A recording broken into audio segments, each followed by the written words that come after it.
नमस्कार, आप सभी का बहुत बहुत स्वागत है मेरे चैनल मानसतारिक ज्योतिष में। मैं डॉक्टर कौशल्या बहार आज आपके लिए कुछ विशेष लेकर आई हूँ। कभी कभी हमारे मन में प्रश्न उठता है कि रविवार के बाद सोमवार क्यों आता है और सोमवार के बाद मंगलवार क्यों आता है। कभी छोटे बच्चे जो होते हैं वो इस तरह के प्रश्न अक्सर करते हैं। तो ये इसके विषय में ऐसा क्या है कि इन वारों के का जो क्रम है ये क्रमानुसार इसी तरह से आते हैं। आज हम इसी के विषय में जानकारी प्राप्त करेंगे। जो भी ज्ञान है ये हमारे होरा शास्त्र के अंतर्गत आता है कि रविवार के बाद सोमवार आता है, सोमवार के बाद में मंगलवार आता है। ये सारा ज्ञान हमारे होरा शास्त्र में ही निहित है।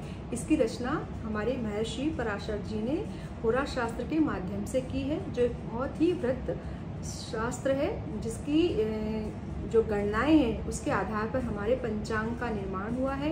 हमारे दिन के जो मान है, घंटा है, जिसे हम होरा कहते हैं, मतलब जो हमारे दिन में 24 घंटे होते हैं वो 24 होराएं होती हैं। आज इसी के विषय में हम आपको जानकारी देंगे। बहुत संक्षिप्त रूप से मैं आपको जानकारी दूंगी जो बहुत आसानी से हमें समझ में भी आ जाएगी। और कभी कभी हम कोई दान पुण्य भी करते हैं, जैसे कि हमें बताया जाता है कि आप चंद्रमा का दान कीजिए, सोमवार के दिन आप दान कीजिए।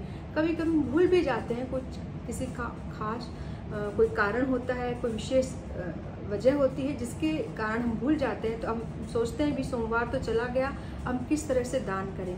तो यदि वो वार उस समय जो आपको एक पर्टिकुलर समय बताया जाता है वो निकल भी जाता है तो आप चंद्रमा की होरा में वो दान पुण्य कर सकते हैं। तो आज हम इसी के विषय में आपको जानकारी देंगे किस तरह से होराएं चलती हैं और होरा शास्त्र का निर्माण किस बेस पे किया गया है, इसकी हम आपको जानकारी देंगे।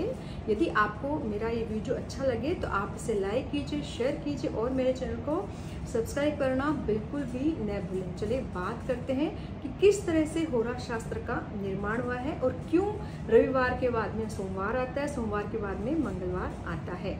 जिस तरह से हमारे आकाश मंडल में सूर्य हमारा केंद्र है, लेकिन सारे ग्रहों की अपनी अपनी कक्षा होती है। जो सबसे बड़ी कक्षा है वो है शनि ग्रह की। जैसा कि शनि ग्रह की सबसे बड़ी कक्षा होती है, उसके बाद में दूसरे नंबर पर जो कक्षा होती है वो होती है गुरु की। जैसा कि मैंने आपके सामने लिखा है, शनि की कक्षा होती है और शनि के बाद में गुरु की कक्षा होती है, गुरु के बाद में मंगल की और मंगल के बाद में सूर्य की कक्षा होती है, सूर्य के बाद में शुक्र की कक्षा, उसके बाद में बुध की और सबसे छोटी कक्षा चंद्रमा की मानी जाती है। तो इन्हीं कक्षा के आधार पर ही हमारी होराएं भी शुरू होती है। लेकिन सबसे बड़ी बात यह है कि बाकी के ग्रह तो सब अपने आप में महत्व रखते ही हैं, लेकिन सबसे बड़ा जो ग्रह है मतलब सूर्य, वो सबसे ज़्यादा महत्व रखता है। उस ग्रह के वजह से हम पृथ्वी पर आज जीवित हैं। हमारे जीवन का आधार सूर्य है, जीवात्मा सूर्य है, उससे हमें ऊर्जा मिलती है, उसके माध्यम से हमारे जीवन का प्रसार होता है। हमारे सूर्य का उदय होना, सूर्य का अस्त होना, दिन रात, ये सारे सूर्य के ऊपर ही आधारित होते हैं। इसलिए होरा में सबसे पहले सूर्य को ही माना जाता है, आधार सूर्य को बनाया जाता है। इसलिए जो वारों की जो शुरुआत होती है वो भी रविवार से, यानी कि सूर्य के वार से शुरू की जाती है। 7 दिनों का जो समूह होता है उसे हम सप्ताह कहते हैं और इस सप्ताह की शुरुआत सूर्य मतलब रविवार के आधार पर होती है। और इसी के आधार पर हम सारे गणनाएं करते हैं और क्रमानुसार वार आते रहते हैं। सबसे पहले हम जानेंगे कि एक दिन में 24 होराएं होती हैं, जो हम आम भाषा जो रहती है बोलचाल की उसमें हम जिसे घंटा कहते हैं उसे हम ज्योतिष में होरा शास्त्र में होरा कहते हैं, जिसका मान जो है वो 1 घंटा यानी 1 होरा होती है। ऐसे ही 24 होराएं रहती है, 12 होरा दिन की होती है, 12 होरा जो होती है वो रात्रि की होती है। इस तरह से पूरा एक दिनमान का, पूरे दिन का कैलकुलेशन किया जाता है। तो सबसे पहले हम सूर्य को लेते हैं, क्योंकि सूर्य हमारे ऊर्जा का केंद्र है। सूर्य से हम शुरुआत करते हैं। तो जब हम सूर्य से शुरुआत करते हैं, मतलब रविवार से हम यदि शुरू करते हैं तो रविवार की पहली होरा जो होती है वो रवि की होरा रहती है, मतलब सूर्य की होरा रहता है। 1 घंटे का सूर्य का होरा रहता है, 1 घंटा स्वयं सूर्य का होता है। उसके बाद में शुक्र की होती है। किस तरह से? जैसा कि मैंने कक्षा के विषय में आपको बताया कि कक्षा के अनुसार जो हमने क्रम निर्धारित किए उसमें सबसे पहले शनि का है, करते करते हम सूर्य पर आते हैं, लेकिन शुरुआत हम सूर्य से करें क्योंकि वो हमारा आधार बिंदु है। तो सूर्य के बाद में शुक्र की होरा रहेगी, शुक्र के बाद में बुध की, बुध के बाद में चंद्रमा की, चंद्रमा के बाद में शनि की, फिर गुरु की, फिर मंगल की, फिर वापस सूर्य की। जो मैंने आपके सामने यहाँ 24 जो होराएं हैं वो मैंने इस तरह से लिखी है। तो रविवार की जो आखिरी होरा रहती है वो रहती है बुध की होरा, और बुध की होरा के बाद में दूसरी होरा जो शुरू होती है, 24वीं होरा जो है रविवार की, वो खत्म हो जाएगी बुध पे आकर के। 24 घंटे बुध पे आकर खत्म होते हैं, 24वीं होरा बुध की रहती है। उसके बाद जो शुरुआत होती है वो बुध की होरा के बाद में चंद्रमा की होरा रहती है। मतलब बुध का जब समापन होता है तो यहाँ पर चंद्र की होरा रहती है। वो सूर्योदय की जो प्रथम होरा रहती है वो चंद्रमा की होरा रहेगी रविवार के बाद में। तो इसलिए उसका नाम जो है रविवार, तो रवि की होरा से शुरू हुआ इसलिए उसका नाम रविवार हुआ। लेकिन जब आखिरी होरा बुध की समाप्त होने के बाद में जो होरा शुरू होती है वो चंद्र की होरा रहती है, तो उस वार का नाम जो है वो सोमवार रखा गया है। तो इसलिए रविवार के बाद में सोमवार आता है और सोमवार के बाद में मंगलवार आता है। और मंगलवार किस तरह से आता है? क्योंकि चंद्रमा की जैसे शुरुआत होती है चंद्र की होरा से, तो उसकी अगली होरा जो रहेगी वो शनि की रहेगी। और इस तरह से होराओं का जो कैलकुलेशन करते करते आखिरी जो होरा रहेगी, सोमवार की आखिरी होरा जो रहेगी वो गुरु की होरा रहती है। और गुरु की होरा पर जब समापन होता है तो अगली होरा होती है वो मंगल की होती है। तो उस वार जो उदय सूर्य उदय होता है उसकी जो प्रथम होरा क्या रहेगी? मंगल की। मतलब कि गुरु पे समापन हुआ तो अगली होरा रहती है मंगल की। तो उस वार का नाम जो है वो मंगलवार इसलिए रखा गया। इसलिए जब हमसे पूछा जाता है कि ऐसा क्या है कि सूर्य के बाद में रविवार के बाद में सोमवार आता है, सोमवार के बाद में मंगलवार आता है, इसे हम होरा शास्त्र के माध्यम से या होराओं के क्रम के अनुसार हम इसे बहुत आसानी से समझ सकते हैं। ये तो हुआ कि भाई होरा किस तरह से चलती है और वारों का जो क्रम है वो किस तरह से रखा गया है। इनको इनकी कक्षाओं के आधार पर निर्धारित किया गया है, जिसकी जैसी बड़ी कक्षा है वो शनि की, उसके बाद में दूसरे ग्रहों के जो मैंने आपके सामने रखी है। अब बात है कि भाई जो सप्ताह में जो माफ कीजिए जो 7 दिनों का जो समूह है उसे हम सप्ताह कहते हैं। इस सप्ताह में जो 7 ग्रह होते हैं, यहाँ पर राहु केतु वारों में नहीं इनकी गिनती होती है क्योंकि इनका वैसे कोई वजूद नहीं होता है, तो इनका कक्षा भी इनकी वैसे कोई निर्धारित नहीं की गई है स्पेशली। तो यहाँ पर हम 7 दिनों का जो ये सप्ताह है इनमें जो 7 दिन आते हैं, ये ग्रह होते ये माफ कीजिए ये दिन होते कैसे हैं, इनकी प्रकृति कैसी होती है और इनके इन वारों में किस तरह के कार्य करने चाहिए तो हमें अधिक सफलता मिल सकती है। कभी कभी क्या होता है कोई वार रहता है और उस वार संबंधित हम कार्य नहीं करके किसी और वार से संबंधित कार्य कर लेते हैं, तो वहाँ पर सफलता भी कभी कभी हमें कम देखने को मिलते हैं या कई बाधाएं भी कई कार्य में आ जाती है, सफलता में बाधा भी आती है।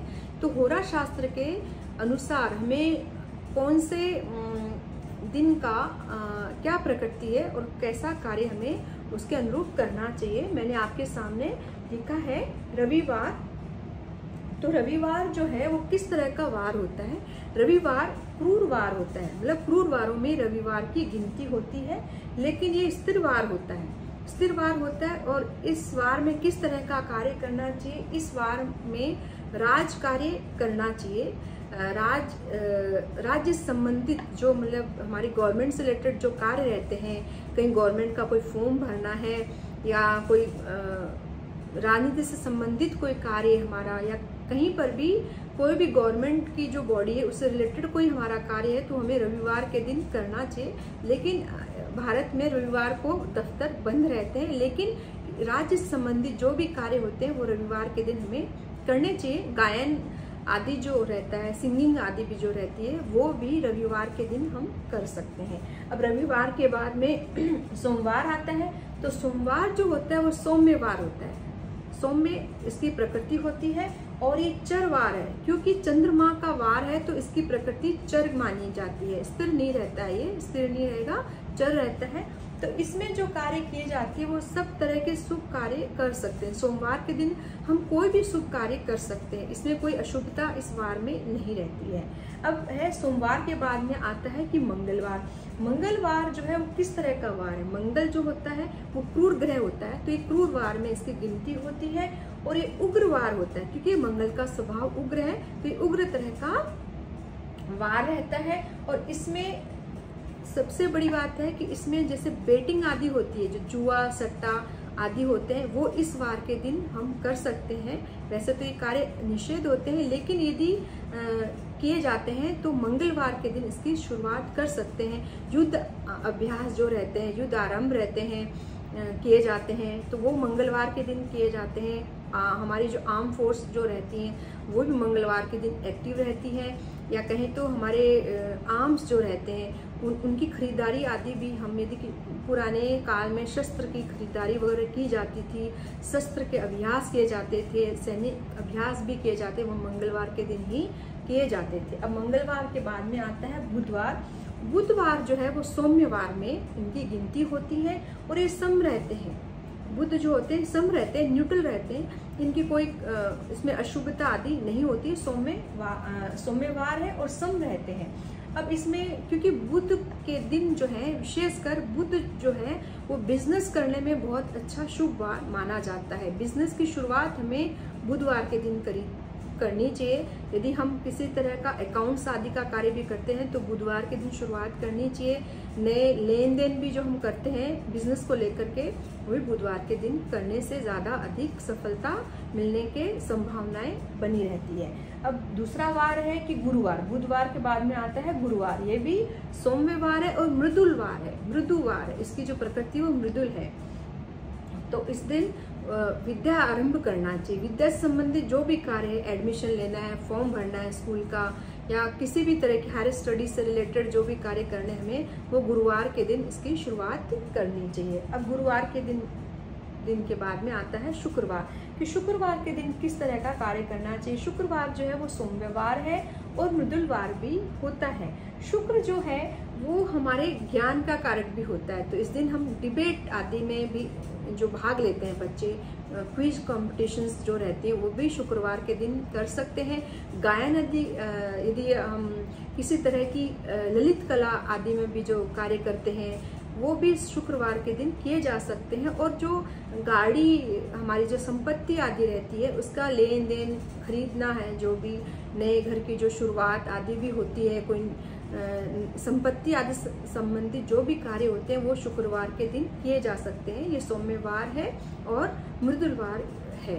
अब बात है कि शनिवार किस तरह का वार है। शनिवार जो होता है वो क्रूर वार होता है, तीक्ष्ण वार होता है, क्रूरता इसमें भरी हुई रहती है, तीक्ष्ण वार रहता है। तो इस दिन जो ऑपरेशंस आदि होते हैं, शल्य क्रिया आदि होती है, वो शनिवार के दिन कर सकते हैं, उसमें कोई तरह की बाधा नहीं आती है।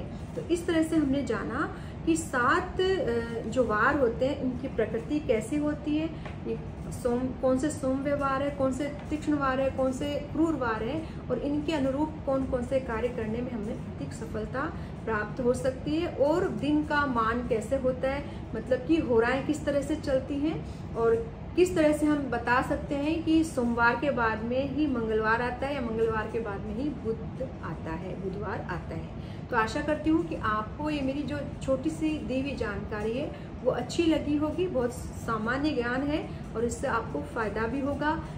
आपको ये भी जानने से फ़ायदा होगा कौन से दिन कौन सा कार्य करना चाहिए। यदि आपको मेरी जानकारी अच्छी लगी है तो आप मेरी वीडियो को लाइक कीजिए, शेयर कीजिए और मेरे चैनल को सब्सक्राइब करना बिल्कुल भी न भूलें। तब तक के लिए नमस्कार।